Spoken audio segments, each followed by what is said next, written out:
speaking of which, why Yep. don't we throw up the map so our Yep. listeners can see where it's going to be? Okay.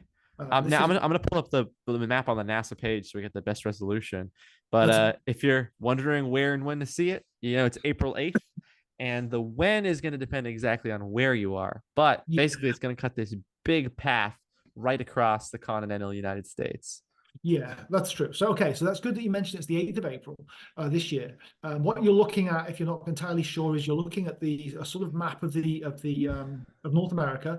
You have Central America, obviously Mexico down here, where the eclipse map sort of starts.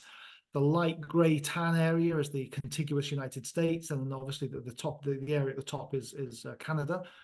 And this sort of black swathe, this black arc, this black almost like rainbow looking thing going through the map, that is the path of totality.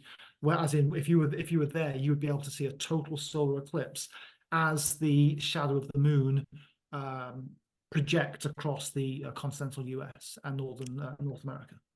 Now, this little yellow ring is the shadow of the moon being animated as it follows the path in Yeah. Pacific Daylight Time.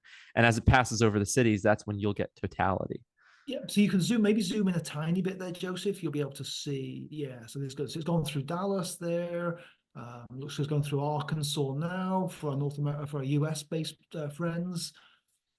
And this is at And 60 times speed. So yeah, it'll yeah. the full, if you're in totality, the full eclipse will last about 7 minutes. That's if you have a perfect eclipse. If everything lines up perfectly. This Yes, year, if you're exactly, yeah.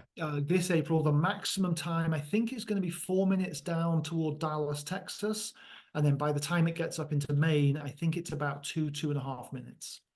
Okay, gotcha. Uh, Yeah, so yeah, Dallas, Texas is gonna be total, yeah, 4 minutes. 4 minutes. That's right. Yeah. Okay. But So yeah, the partial eclipse will be several hours. yeah, that's right. It's about 2.5 hours for the. That's right. But the Yeah. totality is really short, and as Joseph mentioned, the maximum totality you could ever have is about 7.5 minutes. Yeah. We're not getting that this year. We're So not so that's really, lucky. we're not so lucky. So Joseph out on the West Coast, if he stays there, he's not going to be able to see it, but he will see partial. You might be at the sort of 30-40% level out here, Joseph, I suspect. We had the annular eclipse a while ago. We had a Oh partial yeah. out here that was like 80%. It was spectacular. Oh, beautiful. It was Just gorgeous. incredibly eerie. Even just a partial eclipse, if you can go Yeah. see it, like the light looks different. Like it's the middle of the day, and like it could be sunny out, but there's no clouds, but the light is dim. Like it's It very is. It does. cloudy. It's It does. It feels. so it's very bizarre. It kind of gives me like a sense of like what life would be like if we were around a dimmer star. Yeah, absolutely. That would be a different life form, that's for sure. And we can as the moon passes in front of the sun, we can measure the dip in brightness and use it to estimate the moon's period and orbit. And, Yeah, absolutely. Yeah, so that's how we can just measure just a stuff. little Kepler joke there. I went to a talk recently by one of the Kepler one of the Kepler folks, and so I've got a lot of Kepler jokes off the top of my head. But Nice. Well, it's funny you say yeah, that, though, when we look at extrasolar planets, many of them are found by the transit method. We can see the dip in yeah, light as the that's what I planet. mean. Well, it turns out what you end up measuring is the ratio of the radii of the planet compared to the star. And Right. so that's really how we need to know the fundamental radii of stars, is so that we understand we can measure the radius of the planets orbiting them. And Right. there is a And but couple the of problem is the moon is orbiting the Earth, not the sun. And so that's we right. can't use it to like construct the properties of the solar orbit. But if you know the relative distances and you know the radius of the moon, yeah, you can. Yeah. You can do it to get the orbit around the Earth, but the moon doesn't orbit the sun effectively, No, or at no, least it does with the Earth. Yeah. no. That's very Um, complicated. Yeah. yeah. But Uh, yeah, so this is the path. If yeah, you're in this, you'll want to get in this path to see the total solar eclipse. yeah, that's right.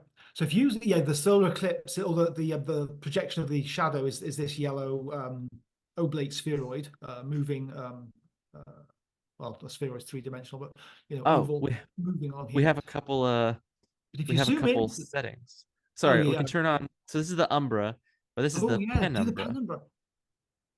Wow, Oh, that's yep, there you so go. big. Thousands of miles. Yep. I think the Mercator projection is making it look bigger than it Yeah, is too. that's true. Yeah, I agree. But But that's if you, spectacularly yep. large. Yep, it's huge. Yep. Wow.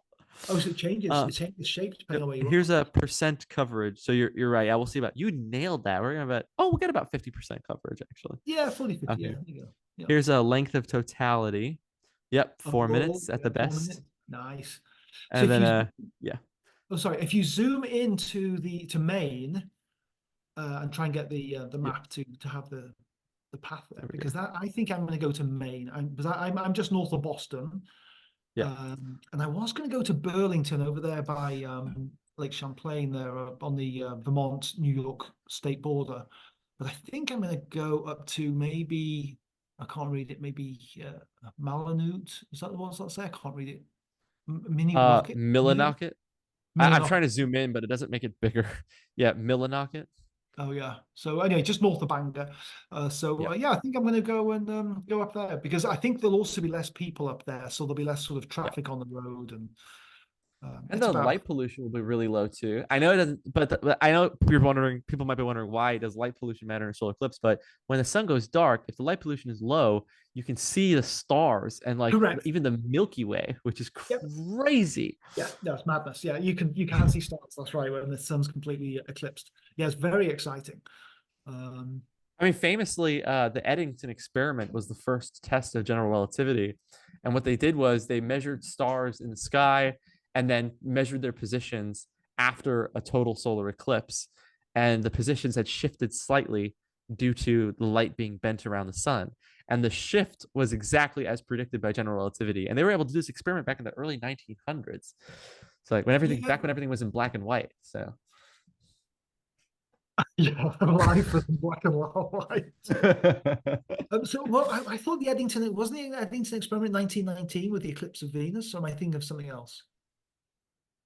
No, Venus. It was a total solar eclipse that shifted, and the starlight, the stars near the sun, Oh, changed that's the right. That's right. yeah And Einstein's general relativity predicted the the deflection. the the deflection exactly. Yeah, Yeah, that's right. But it was tiny. It was yeah. like half a degree or something. It's unbelievably small. Which, as Yeah. much as I was joking about the black and white thing, like it is kind of amazing that they were able to measure deviations that small, even in 1919. Like, it's wild. Yeah. No, that's incredible. Yeah. Well, Back to yeah. it. So this is a sort of summary of the April 2024 eclipse, and Yep. it's I'm very very excited, Joseph. I really am. Me too. This eclipse coming up in just 4 weeks' time. Obviously, I'm very lucky that I only have to drive a couple of hours. I'm going to get to see it. Yep. It is I also only have to drive a couple hours after a 8 hour plane flight. after an 8 hour plane flight. You'll be fine. So, well, if you do make it to this part of the country, Joseph, I would love for you to for us to do the eclipse together, and That would be fun. that would be a lot of fun. A lot of silliness, but a lot of fun. Oh yeah. Uh, Let us know if you guys would like an Astraveo video about the eclipse in the comments. yeah, actually, that's one thing we could do. And in fact, I will take some footage when I go up to Maine. But it's one of these great astronomical events that makes you feel the sort of smallness of humanity. It really is incredible because, as you said, it goes dark, it gets cold, the birds sort of get a bit agitated, but then they settle down, and then it becomes very quiet. It's very eerie, actually. I can understand why, people in the past may have looked to these events as like symbols of the Oh yeah, divine. Even absolutely. now, it's kind of they're kind of frightening to me.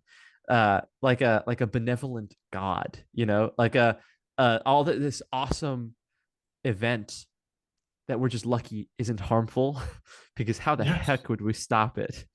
Like Yeah, you well, that's couldn't. probably thousands of years ago. That's probably what they thought. They probably thought it was the action of a god, and had they done something wrong? Did God, did their deity make the earth cold for 5 minutes, or, why did he make it dark? It was incredible.